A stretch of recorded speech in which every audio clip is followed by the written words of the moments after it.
back at the unit to make my repair.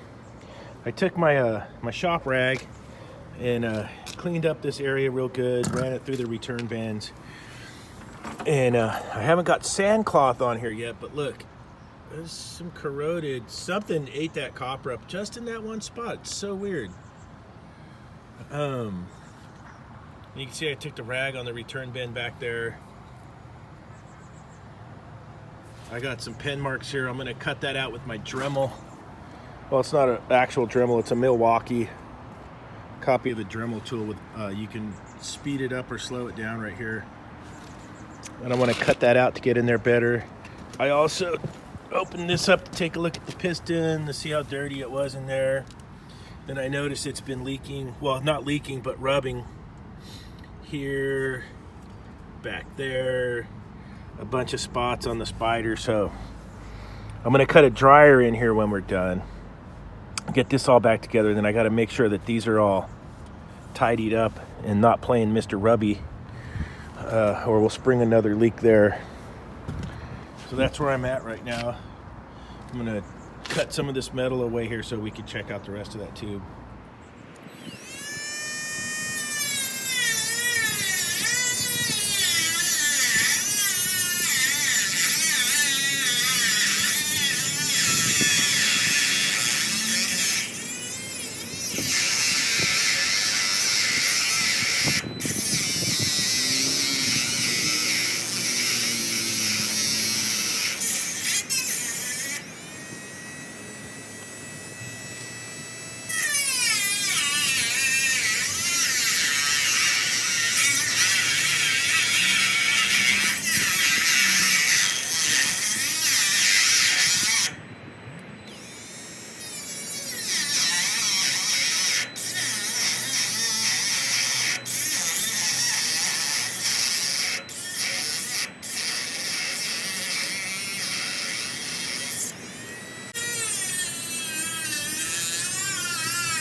Cuts with the Dremel tool.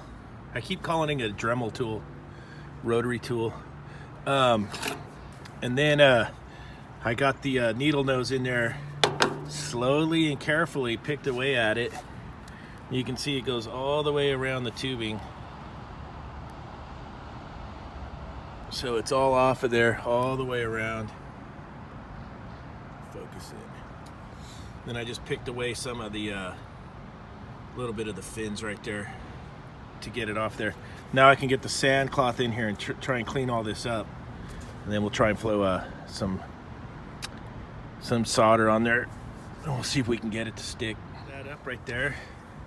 I just flowed a bunch of solder in all the way over it, all the way around it. Let me see if I can come over here and get this shot. And you can see it sucked it all the way around. Let me see if I can zoom in. Just went all the way around. Got the purge going. I'm gonna cut a liquid line dryer in. Where did I put that thing at? I'm gonna cut a liquid line dryer in here. Yeah, it might even fit back there. Either back there or over here somewhere. We'll get that going next, then we'll pressure test it and see if it'll hold pressure. Yeah, we got the nitrogen Persian. Little trick on this one here. So at your fitting for the orifice, you know, there's the Teflon gasket here. You want to take that Teflon gasket out before you get to brazing. And I also removed the strainer. My filter dryer is going to be my strainer now. So you don't want things plugging up, and that thing was looking a bit crusty. So I went ahead and removed it out of there. My filter dryer will be my strainer now. I do need to put my gasket back and then seal that up, and then we'll be ready for a pressure test. Okay, I went and got some pressure on there, 160. Before I start the deviation test, I'll just go ahead and soak things up. I was looking at all this too. Seeing those caps leak.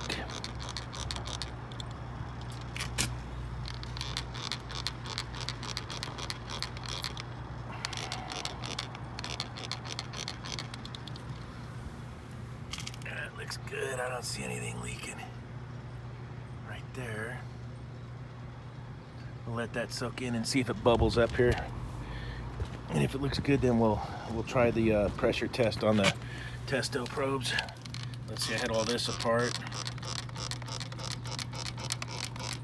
There's a bunch of rubbies on the old Spider, remember?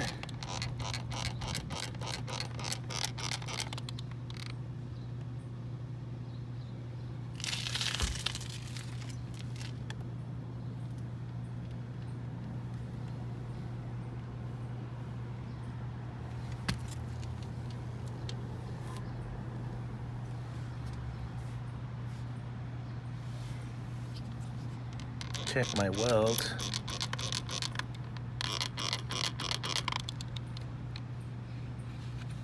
So far everything's looking okay.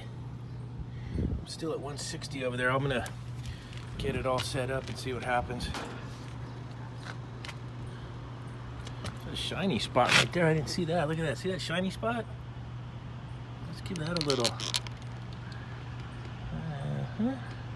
Probably was rubbing on the door. Oh, Mr. Rubby. All right.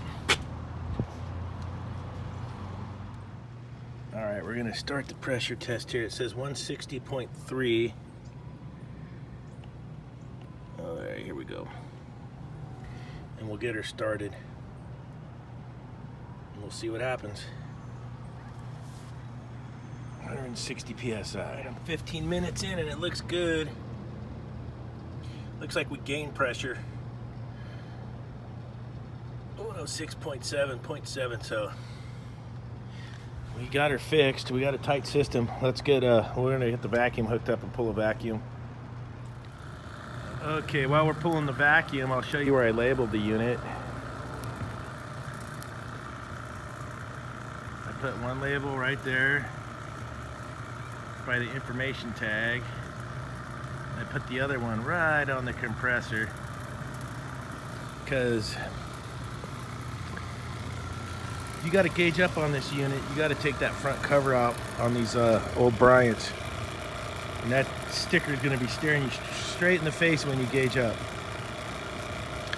Now you'll notice I had to pull. I'm pulling with the one hose, but I had to pull with my teeny weeny hose. I don't have the super duper fittings for the way Carrier does the Schraders on those. So it's gonna stare you right in the face. Oh, R407C.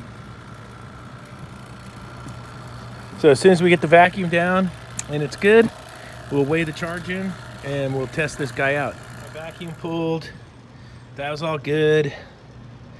While it was under vacuum, I added the oil additive, so it's all sucked up in there. I weighed in my gas at 11 pounds, 8 ounces. I'll go get the field piece gear and we'll get it all hooked up and get this thing ready to test and see how it does. The unit running, I got the field piece probes going. I had some help from a little friend here. Probably the best probe you can buy is the Testo 405i, the hot wire anemometer. Let me close that up. That's how I got my CFM on the unit. He's been kicking along here with these guys. It's been running for a few minutes here. Let me come over and find some shade. Maybe we can film the screen a little better here. So here's where we're at. On the air side, We got averaged out about 1890 CFM. We're cranking at about 50,000 BTUs, 51,000. Our target dry bulb on the supply side is 49. We're at 47. You see the enthalpy on the supply side, 7.7. Return side's 23.7. Glare there on the return side. So it's like 66 in there with the 47 supply downstairs. Then it gives you some little notes here. It says supply air dry bulb temperature is close to target. Evaporator exit dry bulb temperature, which indicates adequate airflow across evaporator coil. So that's what these probes are doing. And then if you come down here on the pressures and stuff, there's a nasty glare right there.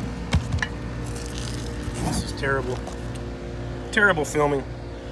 It's like high noon out here. There's nowhere to hide. What about down here? Oh, maybe down here. Okay. Here we go. Pressure side. 61 on the suction. It's giving me a 38.3 evap. I might have a little bit too much gas in there. I might have to suck some out for the 407. We're fixed orifice. We're only 72 degrees outside. 7.6 subcooling.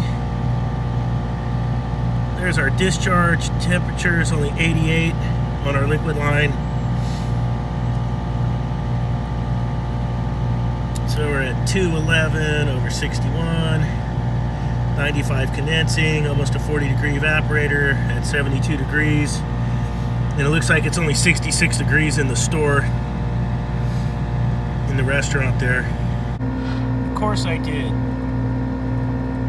Now I took out a little too much gas. It even told me so.